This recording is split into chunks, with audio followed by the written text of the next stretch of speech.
Oh, is it going? There we go. Hey, everybody. If you are watching this, then you're in for a treat tonight because this is the Dirt on Gardening podcast. I am here. I am awaiting my host with the most. I should go ahead and mute that so that way there's not an echo. We got this here. I want y'all to share this with the people. If you're watching this in the Futuro, I want you to do the repost button. So don't deserve a repost. Hey, everybody who are in here, we're going to be talking. I'm waiting for Gray to come up. And we got Gray. There we go. How's it going, brother? How's it going? I am good. How are you? Doing good, man. Doing good. Let me ask you this. You were doing a lot this weekend because you had a lot coming across your social media feed. What was going on with you this weekend, brother? Let me tell y'all. So while I'm doing this, I want y'all to tag people y'all want to see come up here, right? Use that little paper airplane. Send this to the people. Be annoying. So this weekend, and those of you on YouTube watching, throw some comments up. Let us hear you. Let us see you, right? Because we everywhere. So this weekend was the Caribbean Fest in downtown Raleigh, North Carolina. I went out there. A friend I used to live with, she was like, Derek, you want to go to that thing? I said, sure. And I really wanted to go to the Caribbean Fest because I like looking at beautiful people. Okay, I'm lustful in my heart. Y'all pray for me. Okay, I wanted to see the people have dressed a little bit and see some of the food that was out there. But I really want to see that dressed people. Well, I got out there and it was stupendous. I had such a beautiful time out yonder showing the people Black folks doing what Black folks do. And it was real beautiful, Gray, because North Carolina is a red state.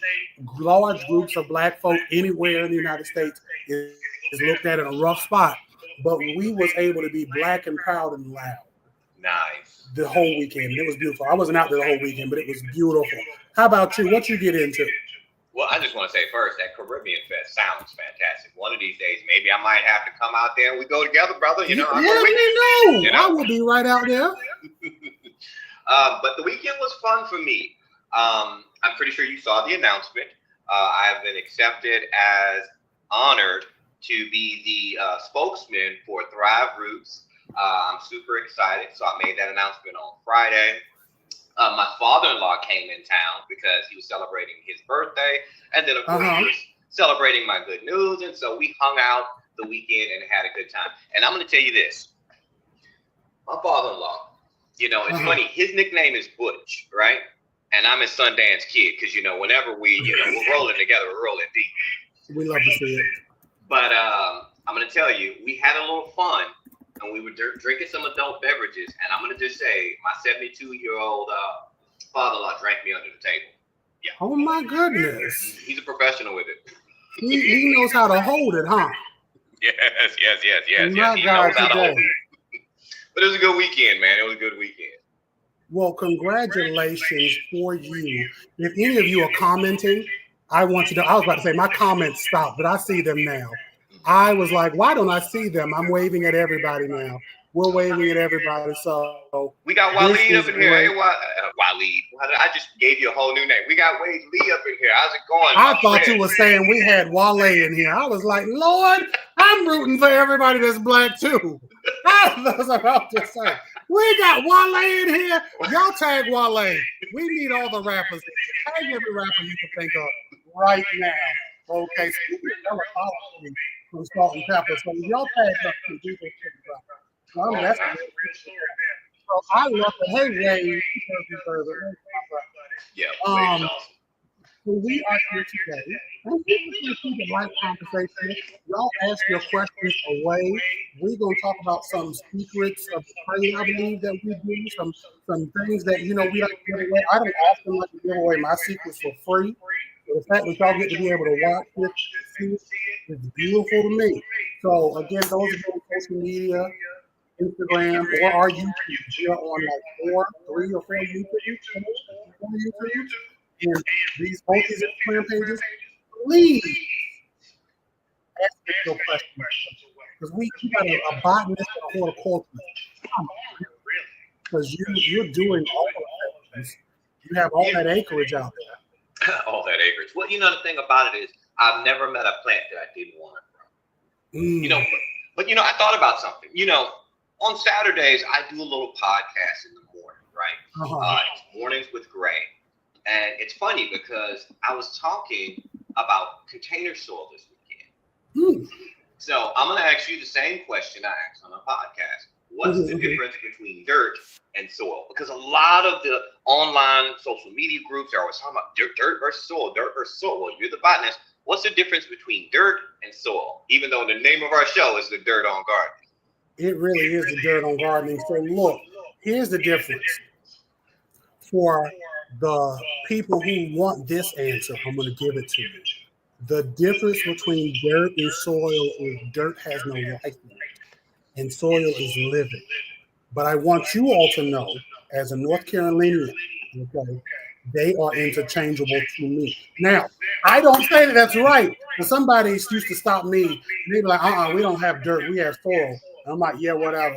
When you go inside, you don't say, oh, I'm soil. You say, I'm dirty. That's just me. But again, I know that's the answer the people want. Yeah. And I mean, you're right. You're right. You know, and that's what we were talking about. Is dirt is essentially, you know, it's devoid of life. It's not going to have that microbiology in there. It's not going to have that the protozoa, the bacteria, all those things you need to foster life in a plant. It's not going to be there in your dirt, but your soil is going to have all that. But you're right. I mean, it's one of those things that, you know, you say it enough where most people know what you're talking about. Like, for instance, you guys know that I'm a mechanic in my other world, right? Mm-hmm. The thing that runs your vehicle, the heart of your vehicle, is called an engine, but everybody and their mama calls it a motor. A motor is an electrical device. But, you know, enough people say it where it's like, okay, yeah, I know what you mean. But no, it's actually called an engine. So you just got to let it go, right? Like Teddy Pendergrass said, you got to let it go. Looks like another love TKO. That's where I was going. So hey, Jimmy. We got all the people in here that didn't ask your questions. You have probably combined at least 20 years, 40 years of growing experience, I'm sure. I'm trying to think. I started growing plants as a child. I started growing plants good as a teenager. I was maybe like 15 or 16. Definitely below 17. I'm 35 now. So yeah, that's 20 years. You have at least 40 years of experience of growing people here. So you can ask us questions. We'll give you some good answers or tell you where to go. Well, Wade, Plants by Wade just had a question for us, and it's about reusing soil. Yeah, it's about reusing soil. What he said? He said, can you reuse soil? Or do you recommend a fresh soil? That's a good question. What you gonna say? It really is. And I'm gonna say, look, I'm cheap. So Derek always talk about all these acres I got around here. But look, I do have a lot of growing beds. And I will reuse soil in a heartbeat. I don't get rid of soil. I've seen people throw soil around. I'm like, that is some premium soil right there. You can refresh that. You can add things to that. You can amend that soil. I don't throw soil out. No, I reuse it. But you, Derek. Now, I'm going to tell y'all my trajectory because I want y'all to often know where I came from. When I talk about a lot of the stuff I do, especially about these plant hacks, I really talk about it like I do because I used to do a lot of those things. So back in the day, Derek used to be like, I'm going to take the soil and I would rotate it out. And I would rotate it out and put it with earthworms. Because, and when I say back in the day, I mean when I was like, again, 14, 15, 16, right? Because, here's the thing, I knew in a book somewhere that earthworms regenerate and replenish soil. So if I can get them good, I can get everybody else good, right? My plants would be okay. And then at one point, I started just adding compost. Anyways, Terry, I started adding compost to everything heavily. I would take the soil out and turn it and do all these big things to it. So all these pots, take it out, do all this stuff. And I, at now the big age of 3-5, do this. I will just go out yonder to my pots, any of them, unless I'm repotting purposely, and I will just literally add a slow release, some mycorrhizal stuff on top of the soil. I may work it in, I may kind of rough the soil up a little bit, but outside of that, while my stuff is perennialized out yonder, I don't do all of that anymore. And I know a lot of you are like, well, My favorite is like get rid of that soil and da-da-da-da-da, and you're throwing it away. Because there's a lot of people, Gray, who throw soil away. I don't know. Do they tell you they do that? I've heard of people doing it. I'm like, that's the craziest thing in the world to me. Insane, because it's a non-renewable resource. Like peat bogs or the slash and burn cocoa core plantations are both effing up the environment, right? There's some people will be like, this is better than this, or this is better than that. It's all terrible. So just keep the soil. And unless it's like got a terrible pest infestation. Hey, Agro Chic, we got Perla up here. Unless it's got a terrible pest infestation, or unless it's got a terrible disease infestation, keep that soil. Keep it forever. So that was a very long answer to your short question. Oh, hey, well, you know what? I got to give a shout out. I got to give a special shout out to my friend, NYC Apartment Home. She is a wonderful lady. She has a bunch of great tips, DIY hacks. You guys make sure to check her out. Look, I think she's awesome, and you will too. Okay? Just have to say that. And I'll say, if I haven't looked at that person's page and rolled my eyes yet, then they must be doing good, because I don't remember looking at them and being like, ugh. And some people, they make me say, ugh, especially y'all's cousin Hamilton. Okay, I dare some of y'all to tag him in the comments. Okay, we got another comment. They reuse it. They don't either. They reuse the soil. What's your most precious indoor plant?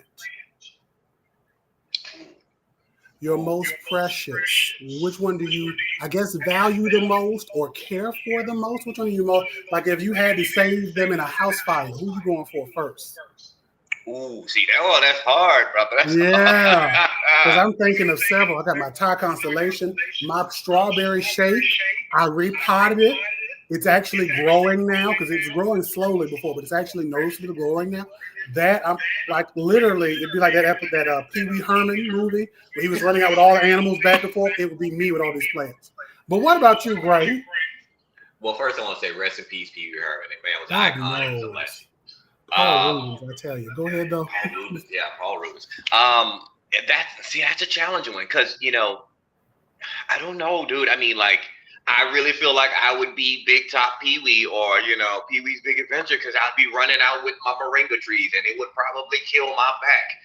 I would be running out with my Thai Constellation. But see, when you asked the question, you said, which one do you care for the most? My Thai Con, she's golden. She's good. She's putting out some beautiful leaves. But my Albo, I'm gonna talk about it right now. She is temperamental. I gotta care for her so much. I got a baby her. And it's funny because I always see people with these big, beautiful Albos, but my Albo is like an everyday struggle. We talking every day. Oh my God. So see, there we go. Those are our precious ones. And look, and from what you're hearing from us, we go through the same struggles that you all do. We go through the same growing pains that you all go through. It's not just you. Yeah. It is not just you. Some people will make it seem like they just have the best gardens in the world. But the fact of the matter is, we're real deal. We will show you our fails. We'll show you, when bugs are eating our plants, or, we got infestation of millipedes, because that's one of the videos I did, or disease. It happens, 20 years of growing with you, it comes, it goes. That's life, right? It does. How do I bring my strawberry? I'm assuming this means back to life. I want to know about bringing the strawberry back to life. I haven't grown strawberries in a while. So what you got? Well, I'm not the strawberry king of Dallas, but I'm definitely like the Duke, because I'm trying to become. I'm getting there, right? But I have 13 strawberry patches. So I tell you this. When it comes to strawberry, first you gotta let me know what's going on with it. Is it fully dead? What's the conditions? What are we looking at? If you want to DM me, or if you want to follow back up with that question, let me know what kind of situation, what kind of soil you have it in. Because with strawberries, your soil is going to be so key. So you gotta let me know those things, okay? Okay, so we're gonna wait for that person to come back in. And again, y'all, we are here giving you the dirt on gardening. And you said the dirt, the soil is key. Soil is key. Yeah. What else is a good key to be able to have, today, is when you are eating, because your soil is your food for your plants. When you are eating, when you are feeding yourself, right? How many of y'all are eating today? If you've already eaten, Tell me what you've eaten in the comments, right? Go ahead and put it in the comments what you've been eating today. I had some ribs. They were delicious. Gray, what you had for dinner? Well, I made a nice like tuna helper because my wife just loves tuna. We love tuna too. And you see, if you wanted to have a good helper, this was a good lead in. You can get you some pepper sauce. Okay, he seen where I was going with this. This pepper sauce is by Andre. Now he's not here. I know y'all are like, where's Andre? He didn't say nothing. Andre is at one of his many homes. Okay, y'all know he got about 50 houses, each with 10 acres. He's got about 5,000 acres. I know y'all like that math don't work out. Don't worry about it. But this pepper sauce is delicious. Now, your bowl of rice, right? This is your first time catching the live. Salmon, green beans, and potatoes. You get this pepper sauce on your roasted vegetables and rice, and you will love it today. Get this here. You can get this from AndreTheFarmer.com. You can also get this on Amazing, for those of you who don't know Amazon. And you can get this, well, can you get it from Walmart? Can I make it up? Is that retained? Walmart is coming in the future. In the future, Walmart is going to say, we black man, we're going to get you our money. Okay? And they're going to do it only if he lets them. So get you some retainers. So the person is coming back, they said they would send you a picture of them strawberries. Okay, well, I can't look at the picture during the live, so I have to answer that question after the live. But yeah, if you can just let me know some more information about those strawberries, I can help you out. Unless I mix this person up. Yeah, this is the same person. He also said, this is Jimmy James, retired chef. My peppers, I want to have a plethora, but I still think I'm doing something wrong. So yeah, if you are doing things with your peppers, I can say this. Your peppers, things in that nightshade family, peppers, potatoes, for those of you who are you want to make sure it's a lot of good calcium because how do you give them calcium? We're going to want you to go to 5 Minute Craft and grind down some eggs and sprinkle it and say, done, right? I do not want you to do that. But what I do want you to do is to go and either hit me up in my DM for I can see you to make it as a liquid that comes from Hawaii, extension off basically eggshell, package, and vinegar and water. I might do it on a live one day. I might do it on my CTV platform. But yeah, it would be something I plan on doing one day. But I'm like, yeah, my plans are always good, so I don't. It's something that we just need some more information on. Yeah. You know, because visual, having those visual aids is helpful for everybody to keep, learning everything. I think we had a follow-up question about strawberries, and I'm gonna take this one. Keaton Creation says, what type of dirt or soil do you need for strawberries? Well, when it comes to strawberries, you are looking for a slightly acidic, sandy loam. Strawberries don't like wet feet. I don't really think there's any plant, for that matter, that we're going to grow in our gardens that does, like, oh, since the studio is here, hey, what's going on, my friend? I don't think any plant actually likes just sitting in water, unless we're doing it hydroponically or aquaponically, but sitting in water and soil, it's a bad combination.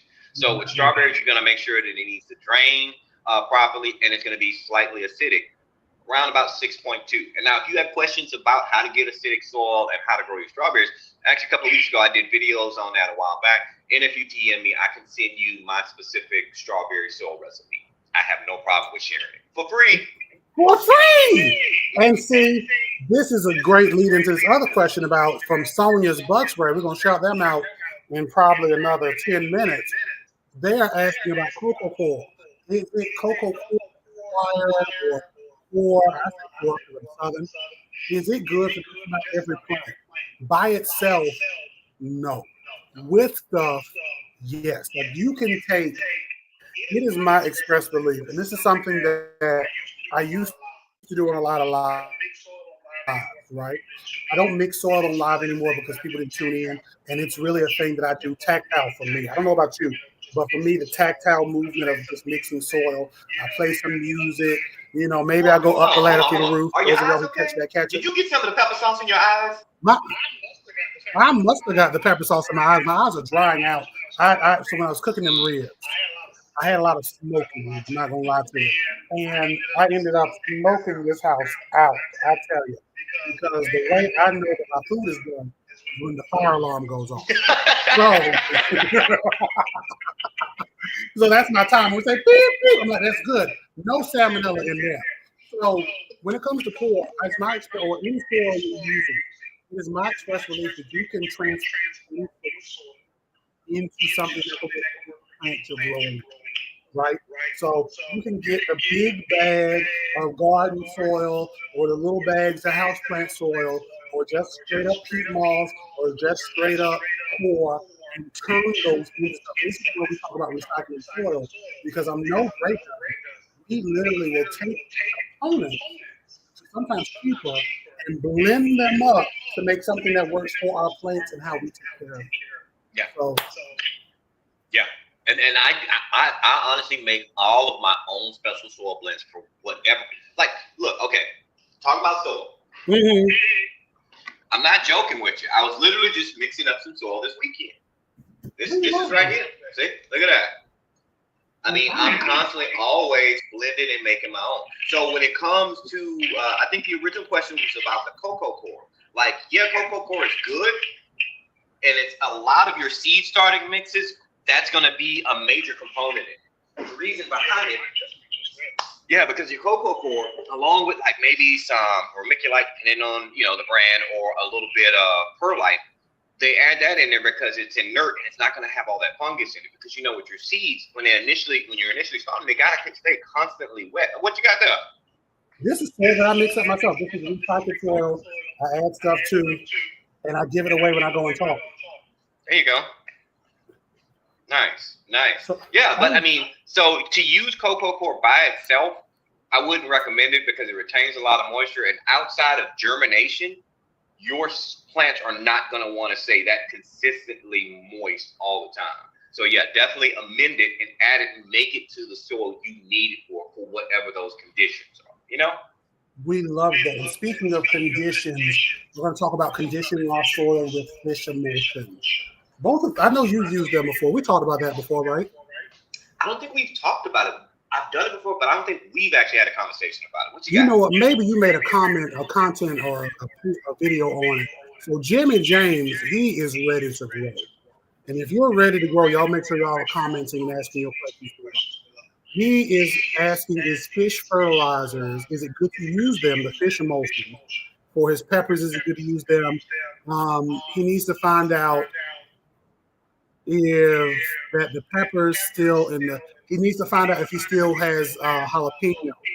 So what is your view on fish emulsions, high in nitrogen? For those who don't know, nitrogen, you need a lot of it. What is your view on that? For this particular situation, when we're talking about the peppers, I would say using a fish emulsion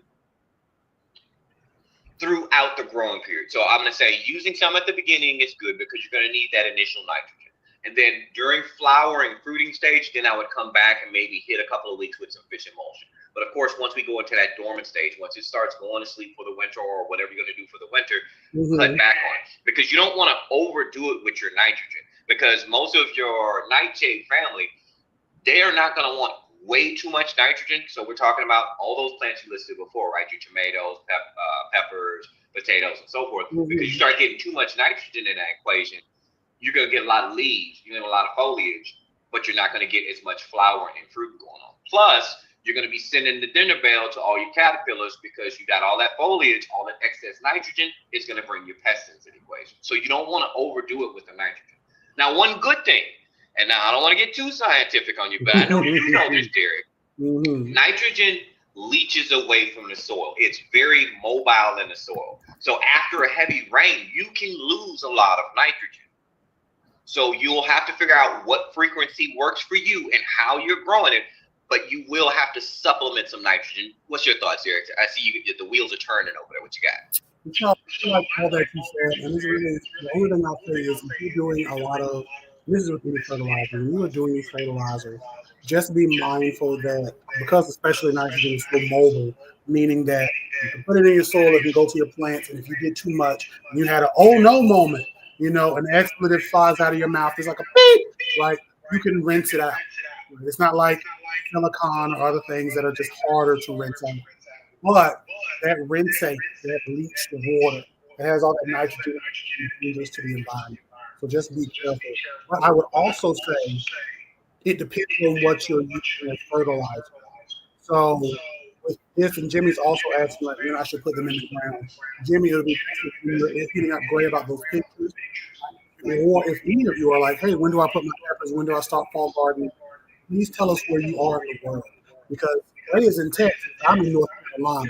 We have different expectations climatologically. That's not a word I'm using today. It's a word now. It is now because I said it. If I could spell it and say it, it's a word. So with that being said, we have different expectations, different zones, different things. So we can be sure to get that harder for us specifically how to do it. Here's a key tip. Y'all make sure y'all remember this. If you go to your favorite plant person's page and you ask them a question about how to put your plant into the ground, when do I start sunflowers? They can answer without asking where you are in the world. They had to led you wrong. They led you astray. They don't lead you astray. So we got a lot of people coming in, again, asking questions in the comments. I am waving to the people. Y'all make sure y'all show the people who are. Your buddy, Ray, has a question in the comment here. They want to know what vegetable would you recommend growing in a raised bed garden for the fall that is beginner friendly and low maintenance. So they're in New York, you know that in their name. They want a vegetable in the fall in raised bed, friendly to beginners, low maintenance. What say you? And I think they would be in zone that goes up. Does it go down or up? Go up. They're in zone like 3 or something. No, you go ahead and it goes down. But you know what? Before we answer this question, I want to put this out there because I'm glad you mentioned this. We talk a lot about our zones, right? And it's funny because down here in Texas, the master gardeners down here in Texas, we don't care so much about the zone because guess what? Seattle, Washington, and Dallas, Texas are the same exact zone. I know this is they were the zone I used to be in North Carolina. I'm like, that doesn't make sense. That doesn't make sense, right? Because it's based off of the frost, when the frost comes in and how long the cold lasts. But it doesn't take into consideration that right now, today, it was like 101 outside. In Seattle, it's like in the 70s. And I know because my brother-in-law lives out there and I'm jealous. So that has a lot to do with it. But going back to the original question is, all right, so NYC Apartment Home is in New York. And I want to say that she does do a balcony garden. I don't know. That one's so, and I have friends that live out there in New York, and I know they do a lot of balcony and container gardening too. I would say if we're going to do a raised bed in New York, and it's warm right now because that's another misconception because, us Southerners, we think, oh, it go up north and it starts getting cold. No, New York is humid like Louisiana right now. So I would say my go-to, one of my favorites, and I think will do well out there because it loves warm, humid environments. And you could probably harvest this all the way until you get your first frost. And I'm going to say red leaf amaranth. Reason being is because red leaf amaranth is almost like, texture speaking, it's like a spinach. It's a beautiful color to it. It's a multicolored leaf. You can harvest multiple times off of it. And it does well in the hot, humid areas. You can cook it real easy. It sautés down really good with like some onions and some garlic. Mm-hmm. That would be my recommendation right there because you can do so much with red leaf amaranth. Plus, it has a lot of protein in it. Granted, I'm not a nutritionalist, so I'm not telling you what kind of diet you should have, but I'm saying it does have a lot of protein in it, and it's a really good leafy green to grow for a fall garden, especially in your environment. We'd love to see it. So I would go with, I looked it up, in every county you're in, Party People, you have a cooperative extension office. So I just went to New York Cooperative Extension, very loose Google. I know New York is big, but whatever. I would say either radishes, because you can start a radish in Germany under the roof, and bumper crops. You can basically wait like 3 days, more seeds. You can eat those of you love to taste or garlic. I love to taste the garlic. You put it in, you're good. beets. I've not been able to have luck starting beets. I don't plant them deep enough. I feel like I feel like if I just wet the soil and then plant the person planting it would be better. But that's what I would say. So look at us going.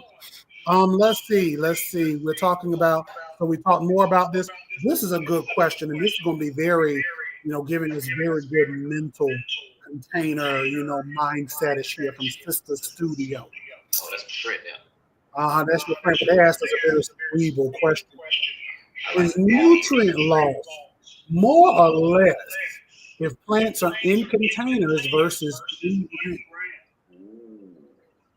See, that's what I'm talking about. Sister Studio, I always hit you with the deep ones. I like that one. That's a deep cut right there. That's making. What did Arsenio Hall you say? Something to make it. I like it. And not to be ambiguous with my answer, but I'm going to say it's going to vary depending on the container.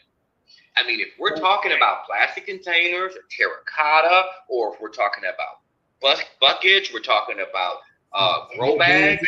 It's small, growing, so many varieties. So if we just normalize it to a tomato in the ground, we're just going to say this. I'm just going, because I've been looking at this one for a minute. A tomato in the ground versus a tomato in a pot that's like 20 inches. Nutrient loss. What are you thinking there? I'm going to say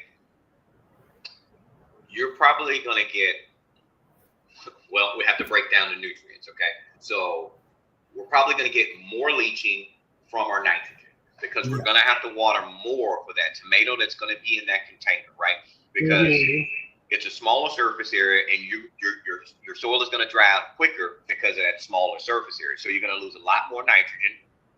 Your potassium, maybe not as much because it's not as mobile as your nitrogen, but definitely not as bad as your phosphorus. Your phosphorus, like once it's there, it pretty much likes to stay there. Because I know a lot of times we'll talk about adding phosphorus to things. That's why I always lean in with test your soil, because phosphorus is one of those, pretty much once you have it in there, it's really not going anywhere. It's so slow in the soil. So I would say, yeah, you would probably get a significant loss of nitrogen and maybe a little bit of potassium in a container for tomatoes. Yeah. As opposed to in ground, because larger surface area is going to hold on a little more, and depends on what you've added to that soil too. If you've added in some of your mulches and some of your debris and trees and branches, doing a little bit of culture or something like that, it depends on what's going to hold on to it for you, and retain that moisture and nutrients. Because I think if we're talking, and this is where I've even gotten deeper in my head, if we're talking nutrient loss from the soil, then yeah, there would be a deficiency because you have more of a volume that you would have to contain, that you would have to water and keep up with, that you would probably broadcast fertilizer over. But if we're talking about the plant, both plants could be as equally nutrient, to have the same amount of biomass, regardless of whether they're in ground versus in container. If you're treating everything the same. Yeah. So this is great. So look at this. And then we got going into nutrients. So Drink Day Friday, a couple of weeks ago, hey to them, growing corn in a container. I think they are using blood phosphorus, right? Blood meal, nitrogen. Blood meal, I was thinking bone. Blood meal corn, how often should you use it? Corn loves nitrogen. That's the whole problem with corn. So I mean, you're constantly. I mean, it's sucking it up as soon as you can put it in. So honestly, I don't really think that you if you're using blood meal, I don't think you can get into a situation where you could burn out that corn from going too heavy on the nitrogen. I would say give it a little bit of nitrogen. And now I can't remember. I think Drink Day Friday is closer by me, if I'm not mistaken. Hopefully they'll stay in the comments while you keep going. Yeah, but I would say I would go definitely about maybe every 2 to 3 weeks of hitting it with some blood meal. And now when I did my corn, I've already harvested my corn for the season. because I know corn pulls so much nitrogen out of the soil, what I ended up doing was that I planted peas. I planted Wando peas with my corn because the Wando peas are a nitrogen fixture. They're adding nitrogen into the soil as the corn is sucking it out of the soil. That's smart. That's smart. Using plants for your benefit. Mm-hmm. I try to, you know. I love that for you. You know, I love using things for my benefits too. I have had the most wonderful time trying to figure out how to keep certain pests away, but they keep bugging me. I've been trying to use some things in my favor that will hopefully stop things from bugging me too. Um, Hopefully none of you will be bugged. I don't have this product, so hopefully the person they got it right here. This product is Sonia's Bug Spray. Sonia's Bug Spray is one of our many sponsors. If you want to be one of your sponsors, hit us up. And Sonia is amazing. Ray and Andre, they say it's like lotion. Okay, you put it on, and the bug will be like, nah, thank you. It's tubes. Stopper, what is the word y'all use? Feel. Oh, afterbite. Afterbite. There we go. I can never think of it. An afterbite. Well, I'm gonna tell you, this weekend we was using a lot, so I'm actually almost out. So Sonia, I'm gonna have to hit you up. I'm gonna have to get some more because when we were hanging out with my father-in-law, we were hanging out on the deck until the cows came home. They came home, and the chickens came to roost too. So we were all definitely using some Sonia's bug spray because we were hanging out, and the bugs was not doing us any harm. So thank you, Sonia. I love it, and it feels great on your skin, for real. We love you to hear that. So they said there's a microphone echo. That is very odd. I'm sorry, YouTube. We're going to look into that microphone echo thereafter. They say they can't hear us. I'm not sure. Because there's two of us, usually if it's three, I can answer the conversation and check what's going on here because I'm Mr. Tech Man, but I can't. I'm sorry. All these words are probably echoing real bad on their ear, and I feel bad. So we're going to keep going. We're going to come to this right after we get off of here. Sorry, YouTube. We're gonna take care of it. We're going to fix this because I don't know what it is. Jimmy James is like, sorry for your. Never be sorry for asking a question. Never be sorry for asking. They want to understand and learn about their plants. This is why we're here, right? I will tell you all to you're blue in the face to go to Master Gardeners Light Gray, to go to Cooperative Extension. Right? I love that you all come to me. I'll answer all of your questions. But Cooperative Extension in your counties, if you were your taxes paid for these people to go. Your money in Texas, whatever part of the world that Gray's in, paid him to be able to get a beautiful cowboy hat. They don't pay Master Gardeners, but they paid the service to be able to get him trained, right? And add to the experience and the knowledge that he already had. So you're literally getting your money worth. Often to get a lot of resources for free. So never feel bad for asking us questions. Never. Yeah, that's what we're here for. But to Derek's point, if there's ever a moment when I'm not getting to you soon enough, because you know I try my hardest to answer every single question. Like Derek said, that Cooperative Extension is right there on Google, and that science-backed, real information. It's no hype. It's no speculation. This is all scientifically proven information. Like you can literally go to California's. What is it? I think California. Their extension is University of California, if I'm not saying UC. Go onto their website, type in your pepper problem, and I'm pretty sure they could probably have an answer faster than I can. So check them out. But yeah, always keep the questions coming. That's what they're here for. There's no such thing as a bad question. Unless you start asking us about banana water. That might be a hot button subject. It will make me pass out. I will be like, and pass out. That's what will happen. That is exactly what will happen. And we don't want that. We don't want that. It's IC Davis in California. I'm sorry. Thank you. Our wonderful sponsor, Retainsbury, says IC Davis in California. Thank you. We love this. What do you got to say about mealy bugs? They suck. Mealy bugs suck. What's the problem? I didn't see the question. They they have an infestation of mealybugs they have a problem going on with? They just said mealybugs. Ah. So can you give them some help with mealybugs and how to deal with them? Yeah, I definitely will. Well, I mean, now to that effect, all right, what's the problem you're having with the mealybugs? You know, let me know how many plants does it affect, and I will help you as best as possible. There we go. While they're doing that, my bugs are those darn cats. For those of you dealing with cats, there's something I usually say that I won't say here because we'll be demonetized. We're not even monetized yet. They will preemptively demonetize us, so I'm not going to say what I'm thinking. But if you're dealing with cats, build a barrier. Like you can go to your Home Depot or your Lowe's. I prefer that you go to Lowe's because I'm trying not to go to Home Depot anymore after some recent political developments. And you can get, it's not cattle paneling. It's like a horse panel or something is really rolled up like sheets of fencing. And like for $40 or $60, you can get just a lifetime's worth of it and protect your plants physically. Oh, and I'm gonna tell you this: don't plant catnip.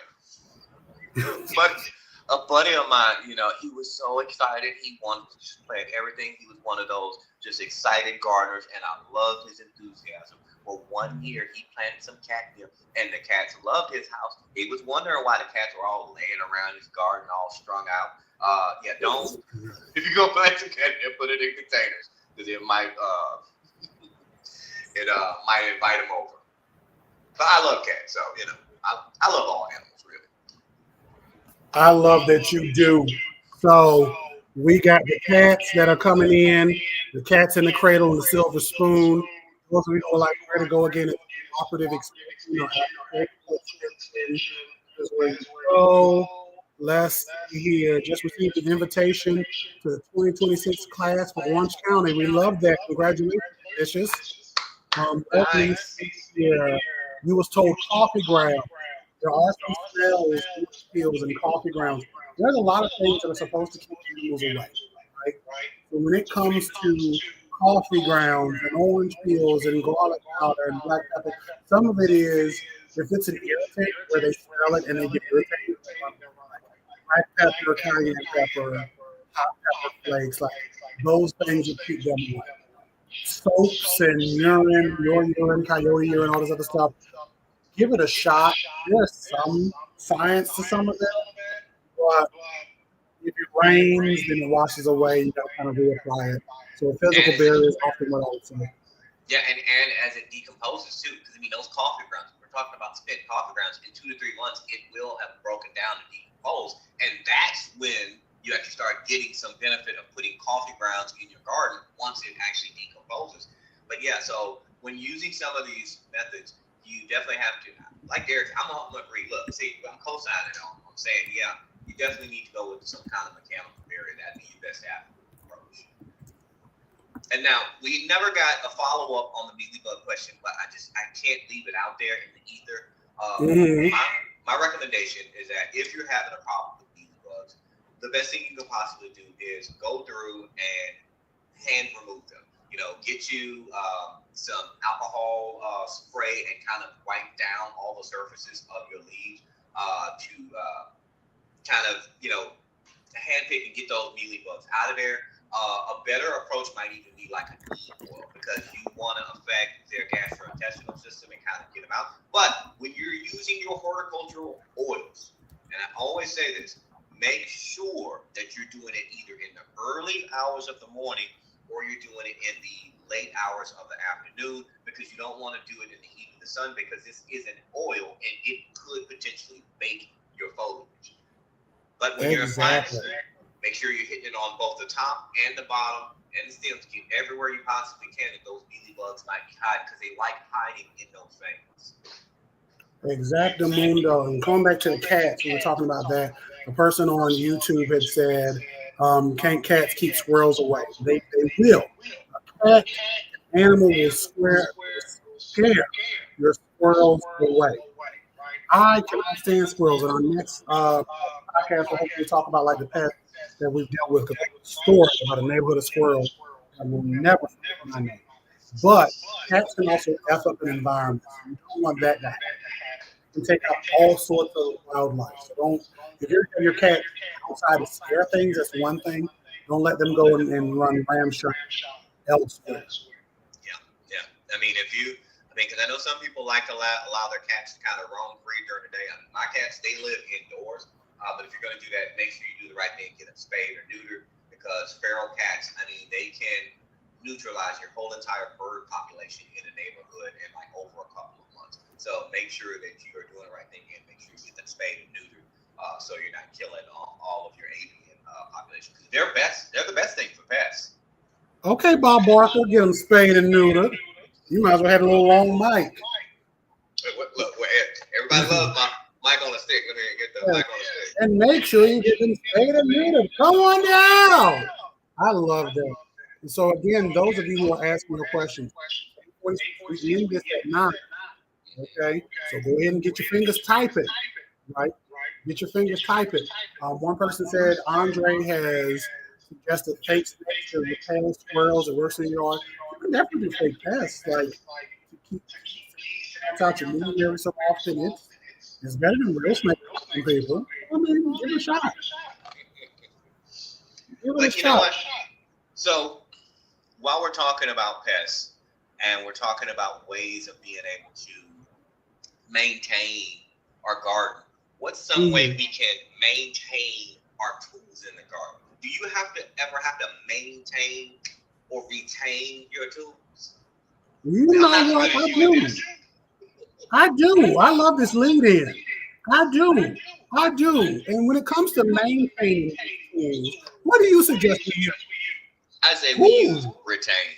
Retain is a wonderful, completely organic lubricant that you can use to desanitize your tools, because let's face it, when we're doing these propagations, when we're doing these graftings and stuff like that, or when we're just doing natural pruning, we potentially could be spreading plant disease to our other plants. So make sure you lube up your tools with some Retain, because it will definitely help you retain your tools, and way better than alcohol or bleach or anything like that, because that can rust your tools out.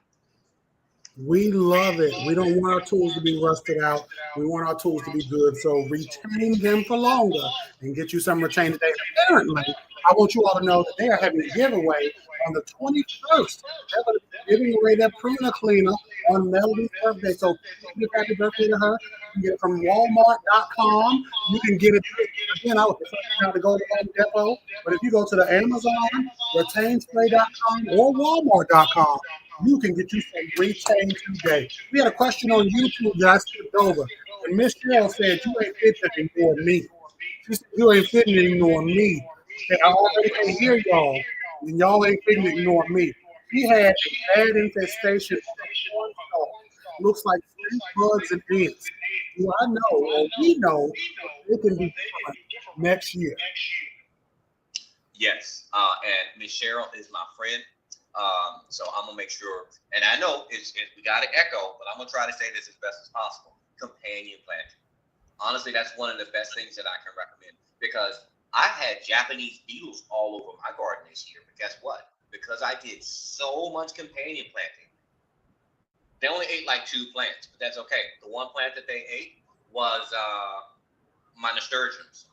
That's what my nasturtiums were there for. They're a trap crop that I use them to deter the pests from eating my other plants. And the second plant that I had out there with my around my corn and the rest of my crops was basil. I do a lot of basil. So I would definitely recommend you putting some companion plants around that garden to try to block those pests as best as possible. Now, it's going to be a challenge. The reason why I'm recommending basil to you, now Miss Cheryl, I'm not sure exactly where yet, but I'm recommending basil because corn can get fairly tall, right? Basil can also get tall. What you're going to want to do to maintain your basil is prune it so that your branches are going upward, so it can kind of follow that same path of your corn, and it kind of goes invisible to your pests. Does that make sense? And then, of course, you can always hit me up offline, and we'll further talk about it more. Beautiful. And again, when it comes to these stink bugs and these pests, There are so many different things you can use, but as long as you know what it is, it helps us to be able to better give you a good answer. Um, we love to see it. So let's see. I was listening in, trying to figure out where this echo is coming in from. Hopefully, I pushed some buttons on YouTube, so it's still echoing. Let us know if it is. Right? So we are here doing the darn thing. We are talking about plants. We are You know answering what? your questions. What you gonna say? Sorry, I just got to interrupt you for a second, brother. Go ahead. Because, you know, I don't think as men, we vocalize when we appreciate each other. Like, are you cool? Are you all right? But I'm going to give you your problem. Because not only is Derek posting this doggone podcast right now, he is also the tech guy right now, running it on the YouTube, on the ones and twos. He is trying to do everything he can. Plus, he's firing away at these questions. So I just want to say, Derek, from me to you, I appreciate everything you do, brother. Appreciate you. I appreciate you as well because God knows if I didn't have this neurodivergent things going on, family, I don't know how I would do all the stuff that I do. So I thank y'all for that.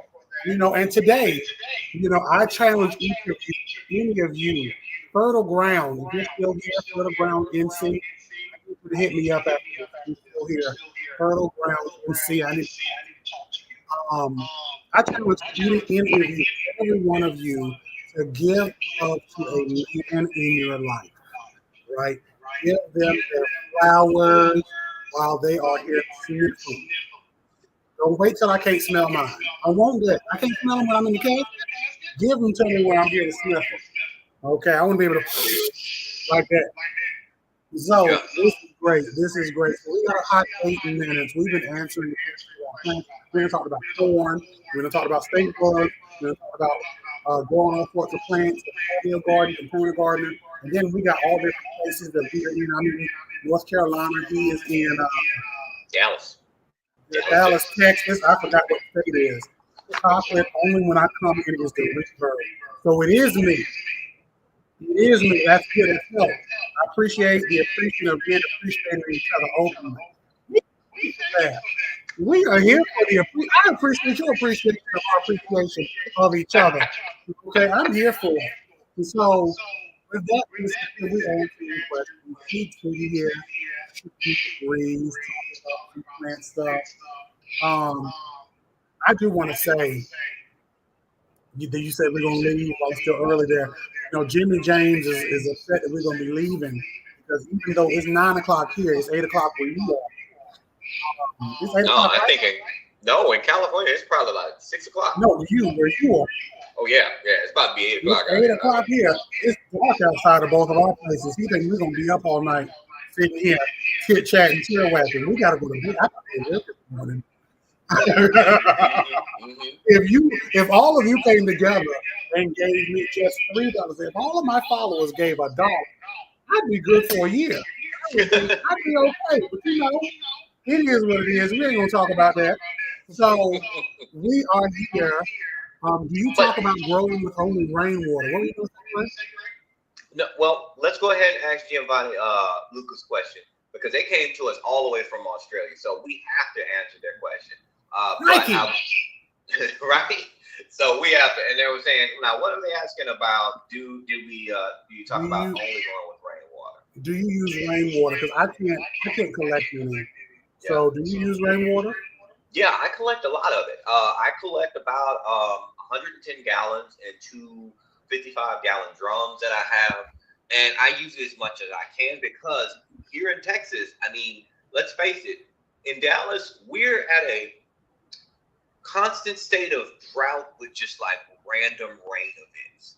So if I can use some rainwater when I can, yeah, I'm definitely in. Because plus, this is a video that I actually talked about a while back.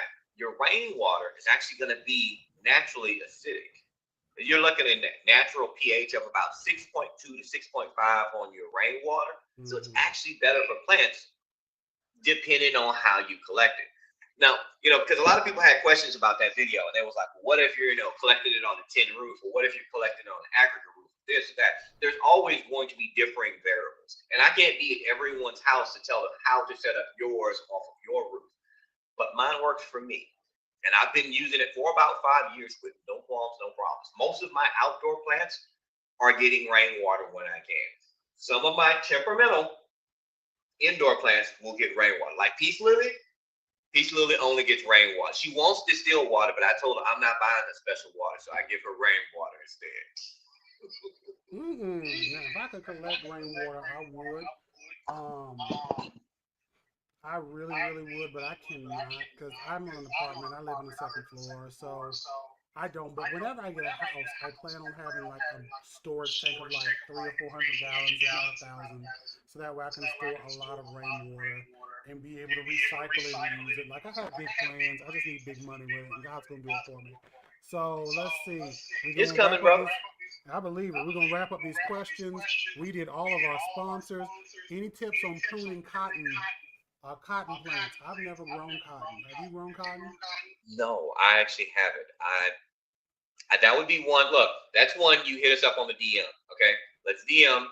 I'll work with you, or Derek will work with you. We'll look at your local extension, ag extension, and see if we can't narrow it down. But that's one that I have not drawn, and I'll never give you bad information because if I don't know it, I'll tell you I don't know. Good deal. And I do. If you do hit me up, ID Botanical. I know somebody who grows. I guess the button I pushed on YouTube didn't work because I guess they're saying I'm real bad now. I know somebody who grows cotton in South Carolina, and he'd be able to tell you. Let's see. We love the tips. Pill bugs are cool. They are. We got a hot 3 minutes. Pill bugs seem indestructible. Pill bugs are dope, but I mean, there's some heavy pesticides you could use to get rid of pill bugs.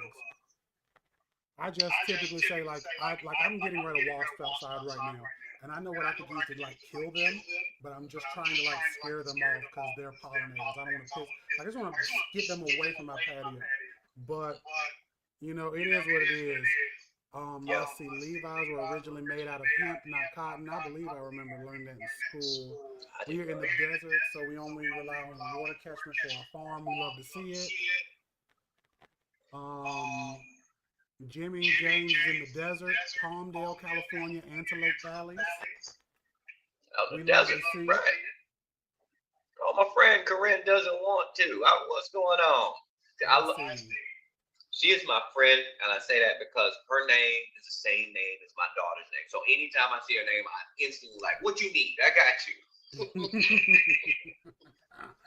We love it. And somebody on YouTube said they grow cotton in a flower pot because it's gorgeous. Cotton is in the Malvaceae family, which is the mallow, like hibiscus. You can grow. They have the same style of flower. Let's see. I have an assault roof that has particles in it. For that reason, I don't use it. I don't know what an assault roof. What is it? Asphalt. Asphalt. That's what she's saying. Asphalt. There we go. So she's saying she has an aggregate roof, and so that's the reason why she doesn't collect rainwater, because that aggregate, once that rain is hitting it, that aggregate can end up in your system. Oh yeah, we don't want that. You have to be careful when y'all are using rainwater in general. I know there's a lot of people who will be like, they don't want us to do our things and they're trying to control us. But sometimes, like if a bird poops on your roof and it goes into your water, and then you're not like sanitizing that water, and then you're watering like leafy greens and you don't rinse them off, you could end up being potentially sick. You don't want that. So you just have to be real careful. So this is beautiful. So we got a minute, and we ain't gonna do different with Andre not here. We're gonna do just like he would do. Just like Andre would do. Let's go ahead and wrap this up, okay?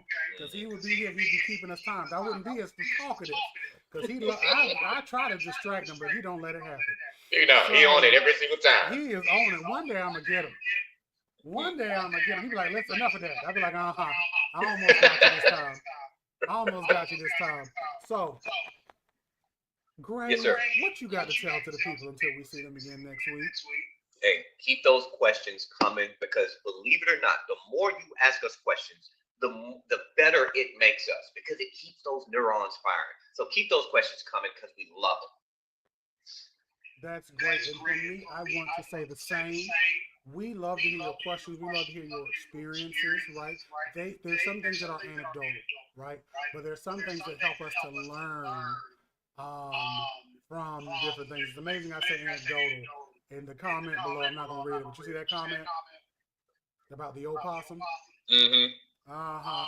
So you know, it's anecdotal, but it helps us to learn and it helps us to share and it helps us to grow. So keep growing, keep being curious, keep asking us questions.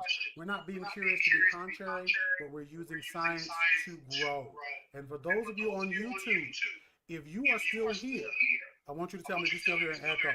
Next week, we're going to tell y'all next week what we're talking about. It might be pests. We might tell some of our pest problem stories. I'm probably going to talk about my battle with squirrels. It was very traumatic. It was like a Michael Bay movie. There were explosions and everything else. And if you want to see that story, you just got to come in next week. I'm not going. All I'm going to say is we Hold on. Look, I'm gonna be Andre right now. Hey guys, time. We gotta go. You see how he did it? That's how he do it. Enough of that. Well, we're gonna go ahead and go, y'all. We are gonna be here next week, 8 p.m.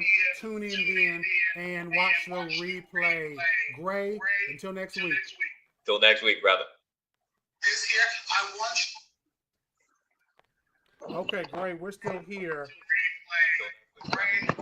So let's see here. Those of you online, I see that y'all are still here, right? I want you to tell me if you hear an echo. I'm going to close the thing here that I have echoing, obviously, because I have YouTube going on in the background. I could not hear the echo, but I know some of you could. Yeah, let us know. Santindra, Miss Cheryl. Okay, any of you still here? Go ahead and comment.